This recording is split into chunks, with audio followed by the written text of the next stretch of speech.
कि साहब ये ऐसे हैं, वो वैसा है, गलता जी में ऐसा होता है, वैसा होता है, तो कभी कोई उसमें सहयोग करने नहीं आया। जो लोग इसमें लग रहे हैं उनके विरुद्ध मेरे पास इतने दस्तावेज और इतने प्रामाणिक कागज हैं कि आज मैं यदि उनके लिए सामने ले आऊं तो जनता में उनके लिए घृणा का वातावरण उत्पन्न हो जाएगा, उनको अपने स्थान में बैठा रहना मुश्किल हो जाएगा। मेरे पास इतने दस्तावेज हैं उनके लिए। बड़ा दुर्भाग्यपूर्ण तो यह है कि उस न्यायालय के फैसले में मेरी माताजी को मेरी धर्मपत्नी बता करके मेरे ऊपर आरोप लगाया गया।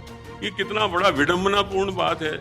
ये तो बड़ी मतलब जो है बहुत ही सारी ऐसी चीजें हैं जो मेरे लिए बड़ी दुखप्रद हैं। वो एक ऐसे रास्ते से आने जाने के लिए कह रहे हैं जिसमें से बघेरा वहाँ आता जाता है, सांप बिच्छू वहाँ विचरण करते रहते हैं। इस पे आरोप ये लगाए कि साहब इन्होंने मांस मदिरा और पब ये सब खोल दिए हैं। त्रिवेणी धाम और आपके बीच जो विवाद लंबे समय से चलता आ रहा है, आखिर इस विवाद के पीछे की मुख्य वजह क्या है? हमारा उनसे कोई ऐसा विवाद नहीं था, लेकिन मैं जो समझता हूँ वो ये था कि उनके नाम और उनकी प्रतिष्ठा का कुछ लोगों ने अपने पक्ष में दुरुपयोग किया। मेरे चरित्र हनन का प्रयास कर रहे हैं इस तरह के वक्तव्य दे करके, जो बड़ा अनुचित है। जो संपत्तियां थी आपने उनका पहचान किया है, वो आपकी व्यक्तिगत संपत्ति नहीं है। ये उनका कथन गलत है।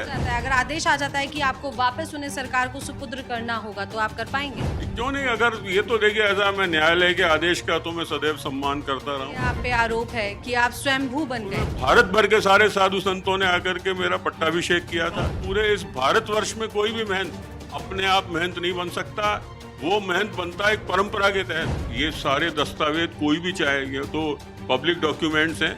10 पीढ़ियों से यहाँ गलता जी के आचार्य गृहस्थ होते आए। पूरे भारतवर्ष से जब लोग आए तो फिर क्यों त्रिवेणी धाम के लोग आपका विरोध कर रहे हैं? ये कहना कि वो शामिल हुए या नहीं हुए उससे कोई अंतर भी नहीं पड़ता। तो वर्तमान में जो प्रशासक नियुक्त किए गए हैं, क्या लगता है कितने संतुष्ट हैं उनकी व्यवस्थाओं को लेकर? कई बार नया कोई दायित्व किसी को मिलता है तो वहाँ की व्यवस्थाओं को समझने में भी कुछ समय लग सकता है। नमस्कार, आप देखना शुरू कर चुके हैं पंजाब केसरी राजस्थान। मैं लीजा जुड़ी हूँ आपके साथ। लंबे समय से राजस्थान में एक विवाद गरमा रहा है, गलता पीठ का विवाद।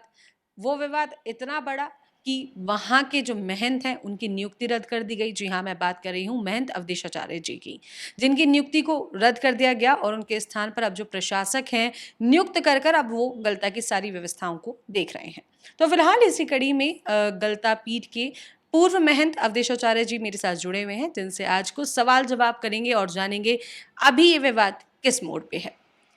तो आपका पंजाब केसरी में पहले तो बहुत बहुत स्वागत है। मेरा महाराज जी, सबसे पहला एक सवाल आपसे।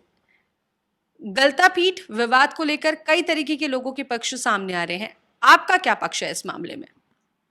मेरा ये कहना है कि कुछ समय से, विगत करीब 20 वर्ष से कुछ लोग इस बात के लिए सक्रिय रहे हैं कि कैसे वो इस स्थान पर अपना कब्जा करें और उसमें कैसे वो सरकार का सहयोग लेकर के उसमें घुस जाएं। तो वो इसमें कभी भी सफल नहीं हो सके और उन्होंने जिस तरह के आरोप इस समय में लगाए, वो जानते थे कि वो 2-3 बार जब पहले प्रयास किए और वो सफल नहीं हुए तो उनको लगता था कि इन पे जो गंभीर आरोप हैं वो इस बात के लग सकते हैं कि इन्होंने संपत्तियां खुर्द-बुर्द कर दी या संपत्तियों का दुरुपयोग हो रहा है या कोई चरित्र से अलग हट कर के, जो एक महंत का चरित्र होना चाहिए उससे अलग हट कर के कुछ कार्य किए जा रहे हैं। इस तरह के आरोपों के साथ वो लोगों ने अदालत में वो बातें रखी और बड़ा दुर्भाग्यपूर्ण ये रहा कि अदालत ने इतने सारे दस्तावेज जो परंपरा से यहाँ हैं और जिनके बारे में बहुत कुछ जो है स्पष्ट रूप से था कि वो संपत्तियों का क्या स्वरूप है, महंत का क्या स्वरूप है, ये गलता जी की परंपरा क्या है, वो सब उसमें हमने प्रस्तुत किए। करीब 200 दस्तावेज हैं सब मिला करके। लेकिन बड़ा दुर्भाग्यपूर्ण कि दूसरे लोगों के खाली आरोपों को देख करके तय कर दिया, ना तो उनसे कोई दस्तावेज ना कोई साक्ष्य इस तरह की ली गई जो ये साबित कर सके कि मेरे द्वारा ऐसा कोई कार्य हुआ है। देखिए, जो है जिन संपत्तियों की बात की जा रही है वो संपत्तियां एक तो ट्रस्ट की हैं नहीं, वो निजी संपत्तियां हैं। दूसरी बात, वो निजी हैं या नहीं है ये अभी तय नहीं हो सका। दूसरी बात तो ये भी है कि वो संपत्तियां मेरे से पूर्ववर्ती जो आचार्य हैं उनके द्वारा वो निजी स्थापित की गई और 1971 में जब मैं नाबालिग था तब वो संपत्तियां मेरे हिस्से में कोर्ट के बंटवारे के जरिए आईं और उसके बाद सन 1977 में सहायक आयुक्त देवस्थान ने यह भी तय कर दिया कि वो इनकी निजी संपत्ति ट्रस्ट की नहीं है। तो ऐसी स्थिति में जब वो 1977 से अब तक कोई दावेदारी नहीं हो सकी और उसके बारे में कोई वो अब तक उसको किसी भी अदालत में उसको नहीं लाया गया, ना ही कोई उसका प्रतिवाद किया गया। आज इतने वर्षों बाद उसको ये कहना कि साहब ये वो निजी है और या ट्रस्ट की है, ये बातें करने का कोई औचित्य नहीं है। लेकिन वो चूंकि उनका एक लक्ष्य था, मुझे उससे अपदस्थ कैसे करना है, इस प्रक्रिया में वो लोग लग गए। कुछ आरोप ऐसे लगाए कि साहब इन्होंने एक कंपनी बनाई, वो कंपनी हमने वस्तुतः उस संपत्तियों की देखभाल के लिए बनाई, लेकिन वो उसमें आरोप ये लगाए कि साहब इन्होंने मांस मदिरा और पब ये सब खोल दिए हैं। तो मैं कहता हूँ कोई भी होटल या कोई भी ऐसा बार जो चलता है, उसके लिए सरकार से कोई लाइसेंस भी लगता है, उसके लिए कहीं वो संपत्ति भी होती है। तो ऐसा कोई दस्तावेज कहाँ है वो संपत्ति, कोई मैंने किसी का कोई लाइसेंस कभी लिया हो, किसी ने कोई लाइसेंस दिया हो, उसकी कहीं प्रति प्रस्तुत करते।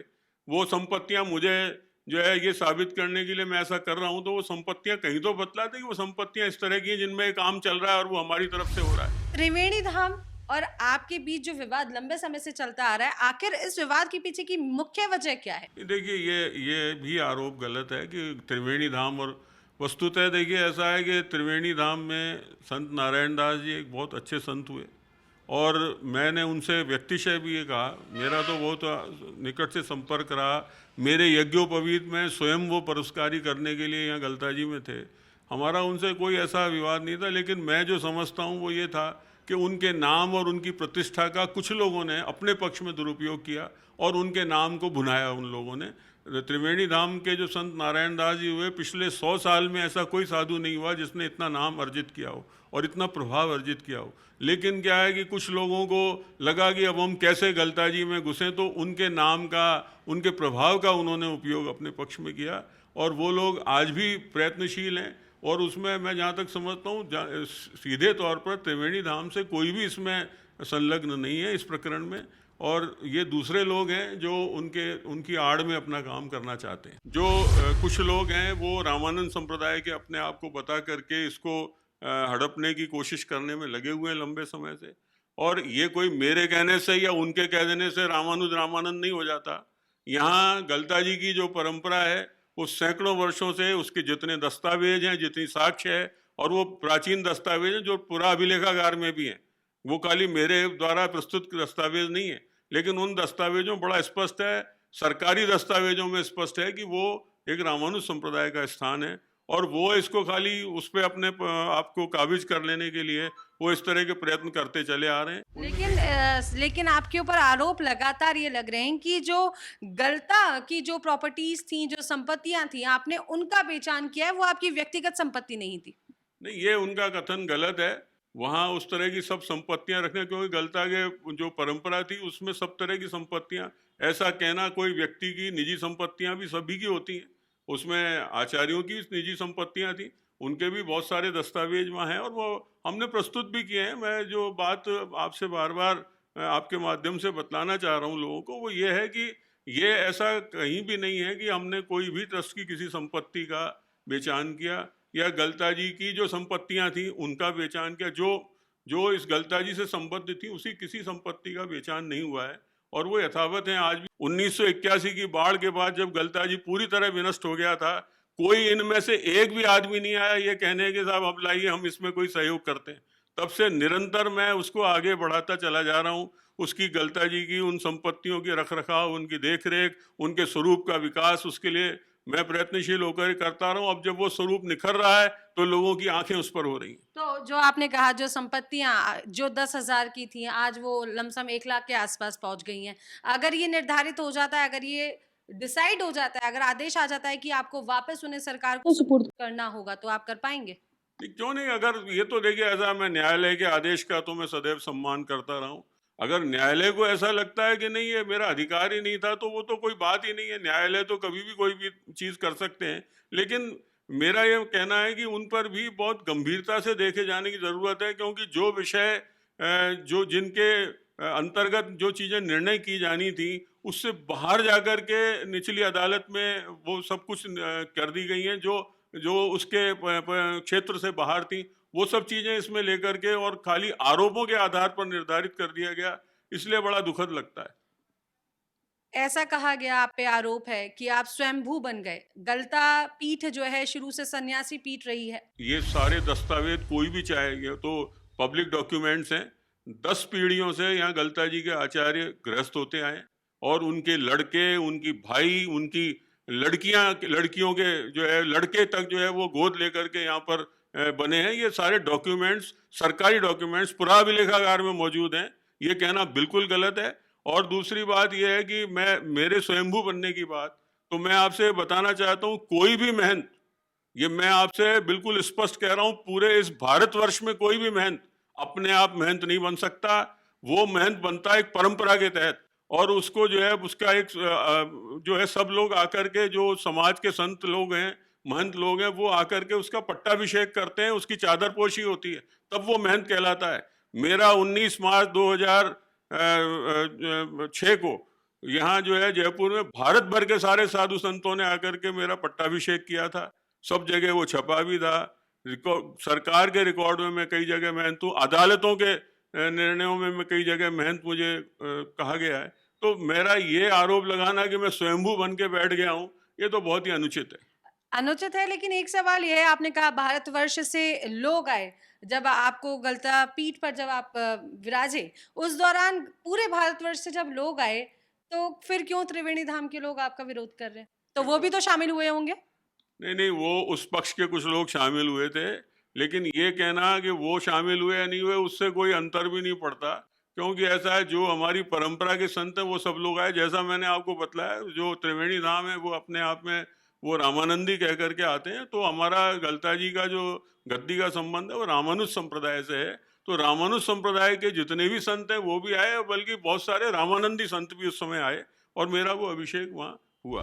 आरोप लगे कि गलता तीर्थ हमेशा से सफाई इश्यू को लेकर बहुत ज्यादा चर्चाओं में रहा, सुर्खियों में रहा। सफाई व्यवस्थाएं शुरू से सही नहीं थी, उसको लेकर क्या कुछ कहेंगे? नहीं, ऐसा है, देखिए, ये तो जो लोग यहाँ जाते आते रहे हैं, जो निरंतर जाते आते हैं, वो लंबे समय में अनुभव भी कर रहे हैं। मैंने गलता जी के सफाई व्यवस्था पर बहुत कुछ सुधार कार्य भी किया। अभी वहाँ पर एक कंपनी को मैंने उसके सफाई का ठेका भी दिया। अब दुर्भाग्य से अभी जो प्रशासन देख रहा है, तो अब वो कंपनी वालों को सैलरी नहीं मिली, तो वो अब लोग वहाँ जाने आने में नहीं कर रहे हैं, सफाई भी नहीं कर रहे हैं, नहीं जाना चाह रहे हैं। तो वो एक अलग बात है, वो प्रशासन देखेगा कैसे, क्योंकि न्यायालय के आदेश के बाद अब प्रशासन देख रहा है। लेकिन ये है कि हमने सफाई पर बहुत ज़्यादा ध्यान दिया। आपने व्यवस्थाओं की बात करी, तो वर्तमान में जो प्रशासक नियुक्त किए गए हैं, क्या लगता है कितने संतुष्ट हैं उनकी व्यवस्थाओं को लेकर?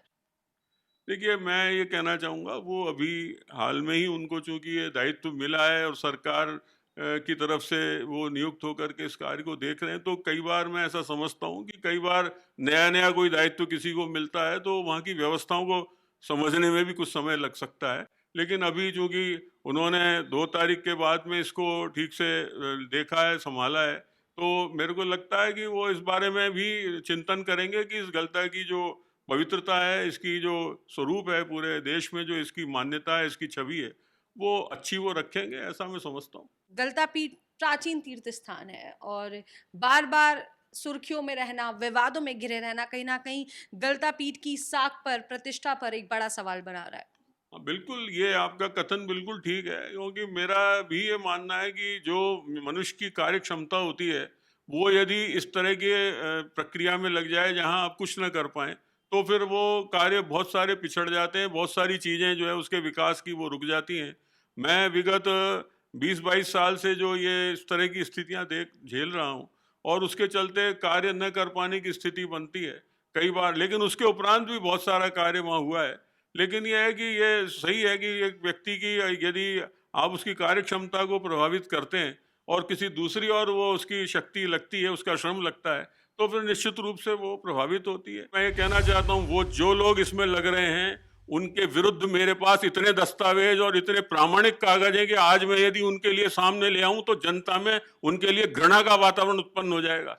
उनको अपने स्थान में बैठा रहना मुश्किल हो जाएगा। मेरे पास इतने दस्तावेज हैं उनके लिए। तो मैं ऊपर उस पर इसलिए नहीं उंगली उठाना चाहता हूं कि ये वो समय नहीं है जब ये इस तरह की बातें की जाएं। परिवार की बात हुई, तो अभी फ़िलहाल आप अपने परिवार से दूर हैं। नहीं, बिल्कुल ये सत्य है। और विगत 24 तारीख वो जैसा सरकार ने, अब ये भी बड़ी विचित्र बात है कि एक निर्णय हुआ 24 घंटे में सरकार ने निर्णय लिया। इतने सारे विषय होते हैं जो सरकार के लिए विचारणीय हैं। बहुत सारे ऐसे निर्णय जो न्यायालय करते हैं और वर्षों तक उस पर जो है इम्प्लीमेंटेशन नहीं होता। लेकिन गलताजी एक ऐसा विषय हो गया कि मुझे अपील का भी अवसर नहीं दिया और 24 घंटे में एक जो है वहाँ पर एक सिस्टम स्थापित कर दिया गया। उसके बाद ये स्थिति आई कि वो हमारे जो निवास का दरवाजा है वो तोड़ने लगे। तो वहाँ अंदर बच्चे बंद थे, उन्होंने मुझे सूचना दी, वहाँ हम अदालत में थे, तो हमने अदालत को अवगत कराया वकील के जरिए कि साहब वहाँ ये स्थिति हो रही। तो अदालत ने उस समय अधिकारी को बुला के कहा भी ये कैसे हो रहा है, और उसको कहा कि ये जो अभी स्थिति है उसको बना के रखिए, मैं जब तक नया आदेश नहीं करूँ। फिर अदालत ने 26 तारीख को ये आदेश किया था, 26 जुलाई को। 2 अगस्त को जब अपना स्टे ऑर्डर पर जब उन्होंने फैसला किया तो उसमें मेरे अपने निवास में आने जाने के लिए कोई प्रतिबंध नहीं किया। लेकिन अब यह है कि अनावश्यक रूप से उसको रोक रखा है। अब वो एक ऐसे रास्ते से आने जाने के लिए कह रहे हैं जिसमें से बघेरा वहाँ आता जाता है, सांप बिच्छू वहाँ विचरण करते रहते हैं, गायों का वो बाड़ा है। अब उसमें से वो ना तो कभी वो रास्ता था, ना कभी वो रहा है। हमारा जो है वो जो मूल रूप से जो मुख्य रास्ता था उसको बंद कर दिया कागज की सील लगा करके। तो ये थोड़ा प्रशासन को इस पर भी गंभीरता से चिंतन करना चाहिए। न्यायालय के आदेश के बाद इस तरह की स्थिति बनाए रखना, बच्चे अंदर बंद हैं, आज वो इम्तिहान नहीं दे पाए, 24 तारीख से वहाँ बंद है, अब 1 महीना होने को जा रहा है और उसके साथ कोई भी जो है मूवमेंट उनका नहीं हो पा रहा प्रॉपर। अब गलता विवाद किस मोड पर है और आपका अब अगला कदम क्या होगा? देखिए ये है कि अभी तो न्यायालय के सम्मुख ये विचाराधीन है, तो मेरा ये है कि मैं इस के लिए प्रयत्नशील हूँ कि वो जो तथ्य जिनको न्यायालय के सम्मुख आ जाना चाहिए, एक तो वो विधिवत आ जाएं। फिलहाल आपकी नियुक्ति को रद्द कर दिया गया है, तो अगले महंत जो भी होंगे उन्हें किस तरीके से देखते हैं? कैसे महंत गलता के लिए होने चाहिए? नहीं, ऐसा नहीं हुआ है, नियुक्ति रद्द नहीं की है। न्यायालय ने ये कहा है कि अभी वो मैं महंत की तरह से अपने आप को वहाँ नहीं काम करूँ, आऊँ जाऊँ मंदिर में आ जा सकता हूँ, उस तरह से जो आम तौर पे जो लोग सेवा पूजा करते हैं उस तरह मैं कर सकता हूँ, लेकिन वो महंत की तरह से नहीं करूँ जब तक कि न्यायालय निर्णय नहीं करे। तो न्यायालय का निर्णय मैं समझता हूँ उचित आएगा ही, क्योंकि वो इतना प्रामाणिक दस्तावेज वहाँ है कि न्यायालय गंभीरता से मनन करेंगे तो वहाँ न्याय होता है। ये बिल्कुल सही है कि न्यायालय से मुझे हमेशा आशा है कि वो निश्चित रूप से न्याय होगा और वो इस बात को समझेंगे कि ये जो तथ्य हैं वो बिल्कुल सामने हैं, जो पीछे जो बातें आई हैं वो निराधार हैं, तो वो उसको समझेंगे और मैं समझता हूँ ऐसी स्थिति से जल्दी भगवान हमको ठीक स्थिति में लाएंगे। तो फिलहाल बहुत बहुत धन्यवाद आपका महाराज जी।